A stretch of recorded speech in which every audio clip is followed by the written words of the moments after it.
We're going to begin a podcast series on muscle, and there are 4 podcasts in this series. First, we'll deal with just some general information on muscle, and then we will in turn look at skeletal muscle, cardiac muscle, and smooth muscle. Muscle is the third of the basic tissue types that we're going to study in our course. We've already looked at epithelium and nerve. This podcast series will deal with muscle. Now, as I think many of you are already aware, muscle can either be considered striated or smooth, and this will depend on the presence or absence of regular and repeated arrangements of contractile myofilaments. Striated muscle displays alternations of light and dark cross bands, and there are 2 types of striated muscle, skeletal muscle and cardiac muscle. Skeletal muscle makes up the voluntary muscle masses of the body, and cardiac muscle, of course, is involuntary. We can contrast striated muscle to smooth muscle. Smooth muscle does not exhibit cross bands. Contractile myofilaments are present in smooth muscle, but they're not in a regular arrangement. Smooth muscle is involuntary, and it's found in the walls of blood vessels, viscera, and in the dermis of the skin. Now, your learning objectives for this series of podcasts, you should be able to recognize each type of muscle on histological sections. You should be able to describe the structure, both at the histologic and molecular level of skeletal muscle as it relates to function, especially with relation to contraction. And you should be able to compare and contrast skeletal and cardiac muscle and describe how striated muscle differs from smooth muscle. And then finally, I'll be able to describe the structure both at the histological and molecular level for smooth muscle as it relates to function, especially as it relates to contraction. Muscle comes in a variety of types, as we've just hinted, and this slide is just a broad overview just to give you a sense of where we're going. If we talk about skeletal muscle, we're talking about a skeletal muscle fiber, and the skeletal muscle fiber equals the skeletal muscle cell. And the first thing I want to say is the skeletal muscle cell is very much longer than it is wide, and it has multiple peripherally located nuclei within one cell. So this diagram shows a skeletal muscle, and the scanning electron micrograph here you can see the striations in the skeletal muscle at this very low power view. On the other hand, cardiac muscle, which is also striated, shown in the little diagram here and in the scanning micrograph here, is a branched fiber. The cell or fiber is branched. There's usually a central nucleus. Sometimes there can be 2 nuclei, but the fibers are clearly branched. Smooth muscle, a relatively thin but long spindle-shaped or fusiform shaped cell with a central nucleus. You can see bundles of smooth muscle in this micrograph. And then finally, I'd like to mention, although we're not going to talk about them to any great extent here, myoepithelial cells. These are epithelial-derived cells, but they have contractile filaments in them. You'll often find myoepithelial cells that line secretory glands, and their contraction can help to allow secretion to get out of glands. And this is what's kind of shown here in this low-power scanning electron micrograph.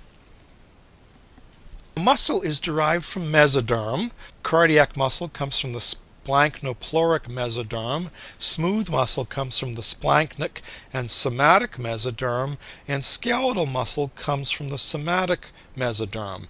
As we've said, myoepithelial cells are derived from ectoderm, and we know that they're epithelial cells because if you stain them for keratin, they will stain positive for keratin. And keratin is a marker that's uniquely found in epithelial cells. Now, muscle cells do have an ability to regenerate.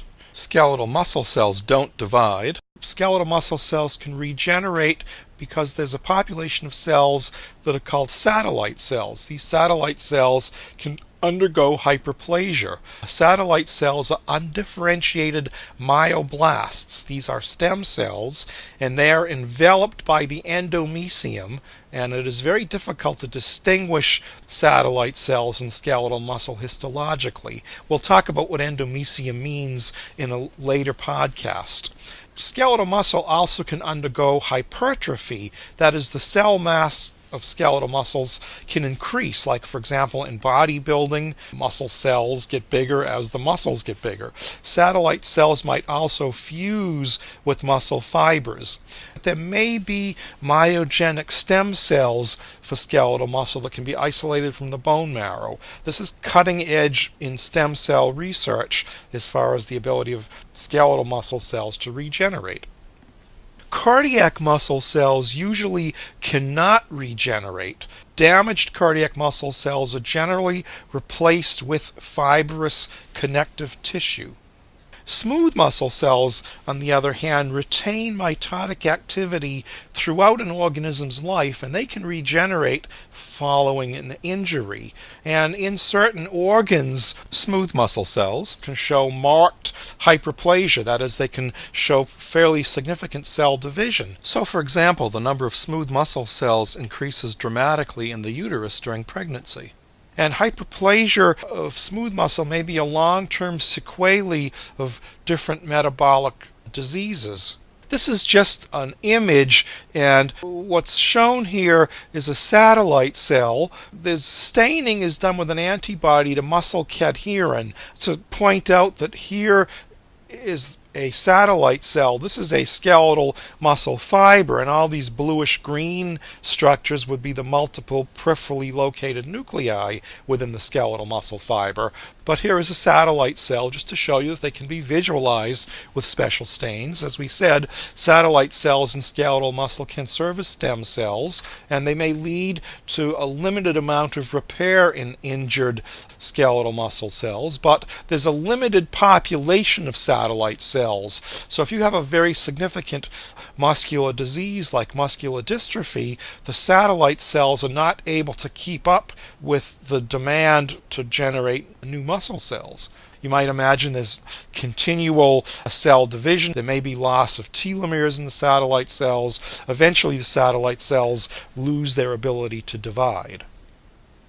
This is a relatively complicated slide. It goes way beyond the scope of our course, but this slide and the next one I'm just putting up to make a point for you that the cytoskeleton in muscle cells, particularly in striated muscle cells, can protect the structural integrity of myofibrils and can facilitate a coordinated contraction. What this cartoon is just showing is a variety of cytoskeletal proteins like desmin, which happens to be an intermediate filament that extends from one myofibril to another, and that anchors these myofibrils at the sarcolemma.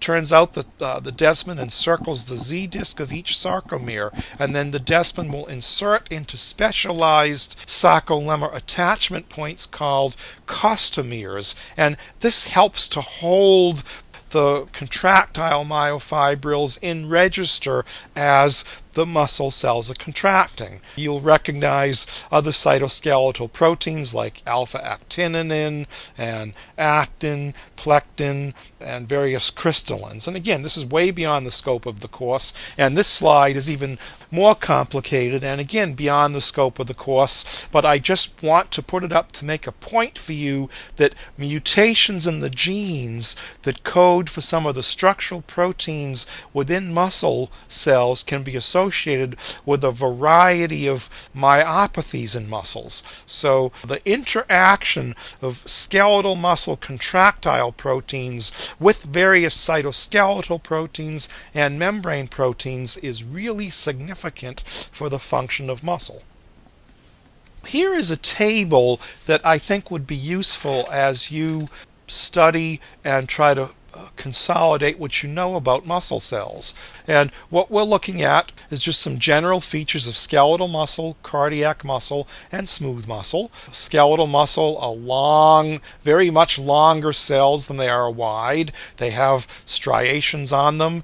They're organized with distinct sarcomeres. Multiple peripheral nuclei are evident in skeletal muscle. There's a very well-developed smooth ER. We'll talk about this. There's a significant T-tubule system that we'll talk about. Contraction in skeletal muscle is voluntary and it's all or none. Calcium is stored in terminal cisternae of the ER. We'll talk about this. The calcium binding protein for skeletal muscle is troponin C. Skeletal muscle doesn't generally divide, but it does regenerate, as we said, with satellite cells. We will talk about a little bit on the nerve innervation, and we'll talk about some of the connective tissue sheaths around skeletal muscle. You can compare skeletal and cardiac muscle. They're both striated. As we said, cardiac muscle, the cells are branched. Cardiac muscle, the myofibrils organize into sarcomeres, similar to skeletal muscle. There's usually one, sometimes two central nuclei in cardiac muscle as opposed to multiple peripheral nuclei. The smooth ER is less well developed in cardiac muscle as compared to skeletal muscle. Cardiac muscle does have a T-tubule system. It differs somewhat from skeletal muscle. We'll talk about that. There's a very specialized type of junction in cardiac muscle cells called intercalated discs. These junctions are a unique histological identifier for cardiac muscle, and the structure of these intercalated discs is important for the function of cardiac muscle. Cardiac muscle cells contract involuntarily. The contractions are rhythmic and spontaneous. Generally, cardiac muscle cells get calcium from the extracellular space. Troponin C is the calcium binding protein, much like skeletal muscle. Mitosis doesn't generally occur in cardiac muscle, and we'll talk about connective sheaths in cardiac muscle as well. Smooth muscle, as we said, the cells are more spindle or fusiform shaped. The contractile myofibrils are not organized into sarcomeres like they are in skeletal and cardiac muscle. Smooth muscle cells have one central nucleus. There is some smooth ER in smooth muscle, not for substantial calcium storage as in skeletal muscle. There are no T-tubules in smooth muscle. Smooth muscle has a lot of gap junctions. Smooth muscle contraction is involuntary. It's relatively slow in contraction, but it's very forceful in its contraction. In skeletal muscle, the contraction for a muscle cell is all or none. Interestingly, that's not the case in smooth muscle cells, you'll come to appreciate. In a given smooth muscle cell, part of the cell can be contracting and part of the cell may not be contracting. We'll try to explain that in a later podcast. Calcium comes in from the extracellular space through caveoli. We'll show you that in a later podcast. The calcium binding protein in smooth muscle is calmodulin. As we have already suggested, mitosis does occur in smooth muscle. Smooth muscle retains the ability to divide and to regenerate throughout an individual's lifespan.